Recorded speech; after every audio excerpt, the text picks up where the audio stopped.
La quête des racines du bois flot débute peut-être ici, à l'orée de ces forêts du Nord Atlantique. Le seul endroit où pousse ce bois si particulier, le long des rivières. Il faudra bien les choisir par rapport au tronc. Il faut que le tronc il soit bien droit. On va regarder aussi les feuilles bien larges. Et on regarde déjà la forme. En regardant, on s'imagine déjà sur son bois flot. On voit déjà comment on va le couper, comment on va l'entailler et surtout quel nom on va lui donner. Ouais. Basse-Pointe, surnommée le Chaudron. Des courants violents, une côte au visage émacié intimement liée à l'essor de la glisse du bois flot en Martinique. La pratique n'existe qu'ici, dans le Nord Atlantique, une région où la mer est trop déchaînée pour pouvoir accoster. Il n'y avait pas de port et ça servait surtout pour l'embarcation du rhum, dans les tonneaux, dans les fûts de rhum. Dans le quartier, tout le monde avait un bois flot comme maintenant, bon, tout le monde a, je sais pas, une petite voiture.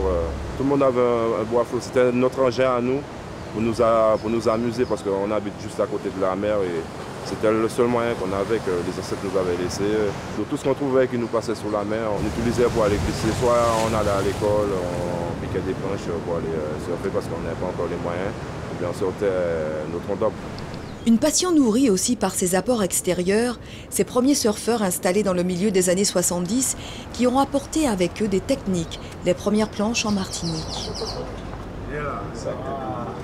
La première fois que je voyais une planche de surf, j'avais vu ça à la télé, mais je ne pensais pas que j'allais voir une planche de surf devant moi. Ouais. On a commencé à faire les échanges parce qu'on était curieux, hein, que ce soit de nous-mêmes ou d'eux. Hein. Parce qu'ils trouvaient ça extraordinaire, glisser sur un tronc d'arbre, rester allongé, c'est pas évident. Parce qu'en fait, des vagues de 3 mètres à Basse-Pointe, c'est pas 3 mètres à Tartane, c'est vraiment radical, quoi. Il y a des cailloux, etc. C'est pour ça aussi qu'il y a eu ce mélange. On pouvait même justement prêter les planches, etc. Je veux dire, moi, une planche, et la planche, tu la jettes pas, tu la donnes à un enfant, tu continues. Si cette première génération est celle des autodidactes, c'est aussi l'une des premières à avoir œuvré pour le développement des clubs, des associations. Et je vais vous demander de prendre plus de risques dans votre surf, d'être plus agressif, plus d'engagement. N'hésitez pas à faire les manœuvres, même si on tombe, c'est pas important. Un engagement qui a peut-être permis que des noms comme Vanessa Perina figurent au tableau d'honneur du surf français.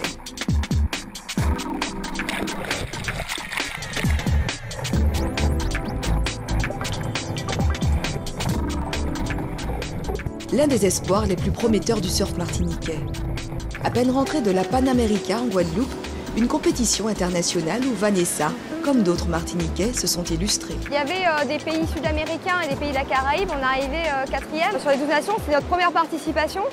Donc au niveau du surf martiniquais, oui, c'est positif, quoi. C'est positif et ça promet pour la suite. Des résultats qui témoignent de la vitalité du surf martiniquais, en dépit de la faiblesse de ses structures, même si son développement reste discret. Des pratiques qui s'enrichissent, exemple, le paddleboard, une escalade dans la difficulté, dans les sensations. Dès qu'on est dans les vagues, ça devient beaucoup plus compliqué parce que la planche, elle brille entre les vagues, donc on tombe beaucoup. Mais bon, après, quand on prend une vague, c'est la même chose qu'en surf.